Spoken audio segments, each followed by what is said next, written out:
ஸ்ரீ மகாகுரப்யோ நமஹ. ஹரிஹ ஓம்.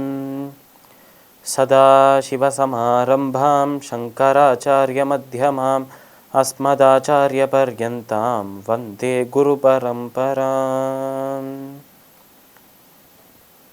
GeM TV நண்பர்களுக்கு எனது வணக்கங்கள். இன்றைய நாள் அனைவருக்கும் இனிய நாளாக அமைய எல்லாம் வல்ல இறைவனை வேண்டி இன்றைய மதமும் நம்மதமே நிகழ்ச்சிக்கு செல்வோம். இன்றைக்கி நம்ம ஸ்ரீ தசாவதார ஸ்தோத்திரத்துலேருந்து ஒரு ஸ்லோகத்தை விளக்கத்துடன் பார்த்துட்டு இன்றைய தினத்தின் நீதி கதைக்கு செல்வோம். व्रीडा विद्धवदान्यदान वयशो नासीरघाटी भटः त्रय्यक्षं मकुटं पुनन्नवतुनस्त्रैविक्रमो विक्रमः यत्प्रस्तावसमुच्छ्रितध्वजपटी वृत्तान्तसिद्धान्तिभिः स्त्रोतोभिः सुरसिन्धुरष्टसुदिशा सौधेषु दोधूयते.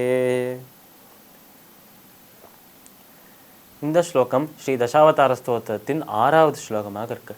இந்த ஸ்லோகத்தில் பெருமாளுடைய விஷ்ணுவுடைய அந்த வாமன அவதாரத்தை பற்றி 5வது அவதாரமாக இருக்கும் வாமன அவதாரத்தை பற்றி அழகாக இங்கே வர்ணிக்கிறாராம் தேசிகன்.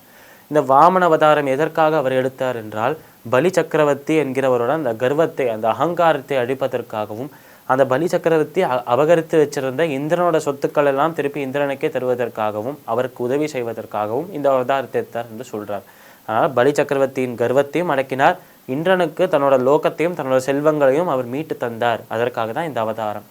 இந்த அவதாரத்தில் அவர் எப்படி இருக்கார், அந்த அவதாரத்தில் அவர் என்ன செய்தார், இதற்கான மகிமை என்ன என்று அழகாக இதில் வர்ணிக்கிறாராம் தேசிகன்.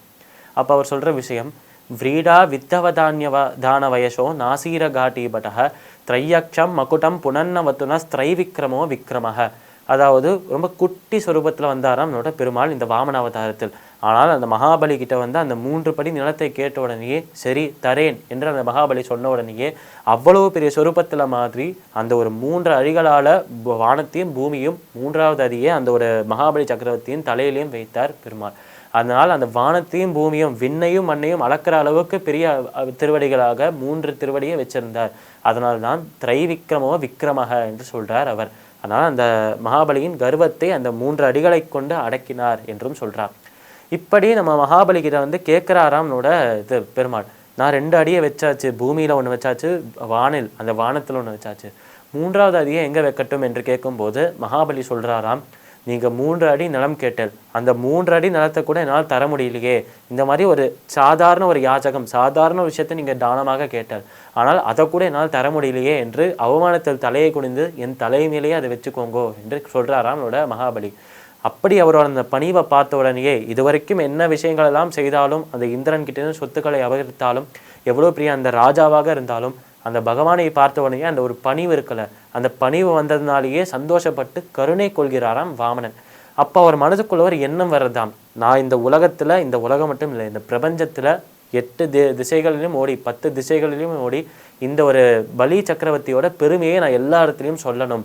ஆனால் இந்த பலி சக்கரவர்த்தியோட பெருமை இந்த பூலோகத்துல மட்டும் இல்லை, இந்த முழு பிரபஞ்சத்திற்குமே தெரிய வேண்டும் என்று ஆசைப்பட்டாராம் பெருமாள்.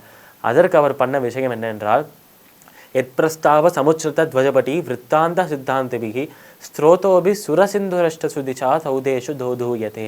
இங்கே சுரசிந்து என்று சொல்றார், தேவர்களின் நதி என்று ஒரு பெயர் வருது.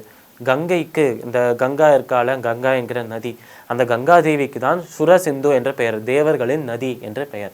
ஆனால் சுரசிந்துவாக இருக்கும் அந்த கங்கா எல்லா திசைகளிலும் சேர்ந்து பிரபஞ்சத்தில் எல்லா இடத்துலையுமே இந்த பலி சக்கரவர்த்தியோட அந்த பெருமையை பரப்புறா என்று சொல்றா.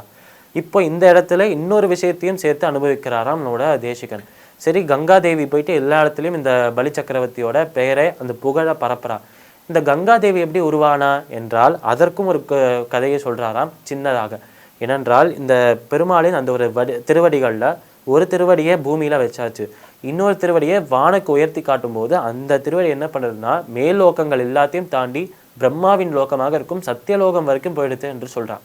சத்தியலோகம் வரைக்கும் போனால் அந்த திருவடியை அலம்பணும், அந்த திருவடியை சேவிக்கணுங்கிறதுக்காக தன்னோட கமண்டலத்தில் இருக்கும் ஜலத்துக்கு அந்த திருவடியில விட்டு அதை அபிஷேகம் பண்றாராம், அதை ஆராதனம் செய்கிறாராம் நம்மளோட பிரம்மா. அப்படி செய்யும்போது அந்த திருவடியிலேருந்து விழுந்த அந்த சொட்டுக்கள் தான் கங்கையாக வந்தது என்று அழகாக இன்னொரு விஷயத்தையும் சொல்றார். அதனால் இந்த இடத்துல நம்ம திரிவிக்ரமனாக இருக்கும் வாமனனோட பெருமையும் சொல்றார்.